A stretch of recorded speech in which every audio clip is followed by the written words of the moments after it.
Hi guys, welcome again to the third episode of Financial Awareness with Martha. This is very exciting because this segment allows us to sort of guide you in your journey towards financial independence. So we get to learn money habits, we get to understand how to even deal with money as you're on the journey towards financial independence. So far we've done 2 episodes. The first one was more, covering sort of my relationship with money, and last episode we talked about the mindset and the mindset that you need to become financially independent. So today I want to touch on a very sensitive topic, which is frugality, and the way we've defined financial independence for us, and us I mean here in TSAVO, is having sufficient assets that enable you or sort of give you sufficient passive monthly cash flow. And I'm insisting on the passive because if it's an active thing, that is not what will get you to financial independence. As Warren Buffett says, if you don't find a way to earn while you sleep, you will work until you die. Meaning you always need something that is passively generating for you income, that at that point then money is working for you.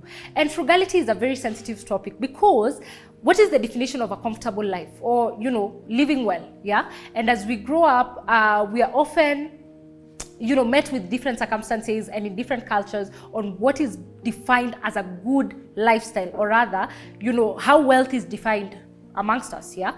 And even looking at things like the basic needs, so you have food, shelter, and clothing. It's very easy for you to always justify your spending around these basic needs as something to satisfy or fulfill that personal desire. Let's talk about food, for example. Growing up, everyone, if not, I don't know where you come from, but most of us had parents, where, even if you're living church, they tell you there's food at home, so you're not going to a restaurant, or you're not going to spend money or splash money somewhere because there is food at home. And so when you're looking at an element like food, which is a basic need, it's very easy for you to say, I'm able to spend this much because I need to fulfill the desire or satisfaction of food. However, how are you able to look at these basic needs and see, are you living lean? Are you able to cut costs that sort of quote unquote are considered basic needs but can be achieved at an affordable rate?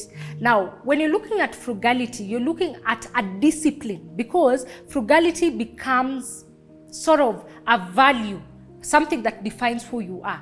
And so when you're looking at frugal living, it comes with a lot of sacrifice, that you're saying, yes, I would want to live this life, I would want to get this mortgage, I would want to buy this car, I would want to do this. However, it is not within my means. And being able to have a fine line between living lean and being able to satisfy your personal needs is very, very important, because the way you spend your money will determine how fast you can become financially independent. So the other day we were having our bus tour, which is a very interesting story that I'm going to tell. On Saturday we were having our bus tour, and one of my guys in my team, he's the one behind this production, is called Richard. And he looked at me and he said, as TSAVO, we really preach about financial independence, but when you look at our buildings, the way, our residents live in our buildings, are they actually exposed to consumerism as a lifestyle? And I remember my feedback was, as you finish school, you want to start living well, and so it's okay for these people to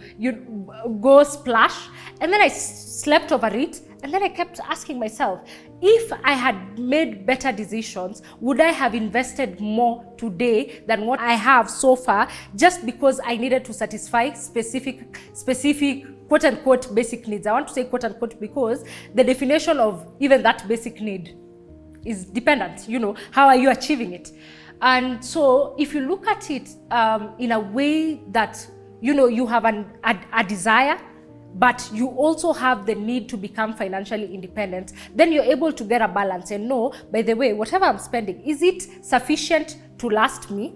Is this the right way? Is this the most affordable way? What character will be built in me as I do this particular action? And how does it affect my journey towards financial independence? And I usually go back to the beginning where I started my journey. And I remember when I started my job in TSAVO, I was so excited. I wanted to start living big. And I remember I said, I wanted to buy a big screen.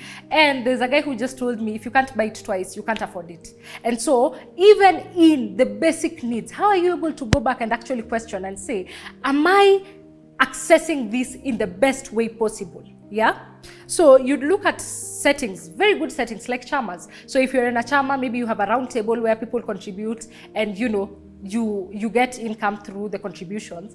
How many times are we tempted at the end of the financial period, depending if you're 10, 8, 5, whatever. So at the end of the round, how often are we tempted to, say, go and spoil yourself? Let's meet as a group and we want to go, splash the money because we've already finished one round. So in very simple instances, you'll realize that money goes everywhere. There's always some exchange happening, and so if you're not keen enough to live within your means, it's very possible for you to splash money, even in the idea of trying to fulfill your basic needs. And so when you're looking at financial independence, it's a huge sacrifice, because you're saying, yes, I would desire to live this big, I would desire to drive this car, I would desire to get this mortgage so that I can afford this big mansion, but would this limit my journey towards financial independence, or would it accelerate it? So I think when you're looking at financial independence, you need to consider the element of frugality. Are you living within your means? Is this the best way possible? Is there an affordable way? Are you able, if you're looking at the 80-20 rule, are you actually able to put 80% of your income towards investments that will allow you to eventually earn while you sleep? So these episodes will keep coming. I think what we are trying to do is talk about the relatable elements of financial independence, so that as you're looking at this, you're able to adjust your life to allow you to become financially independent.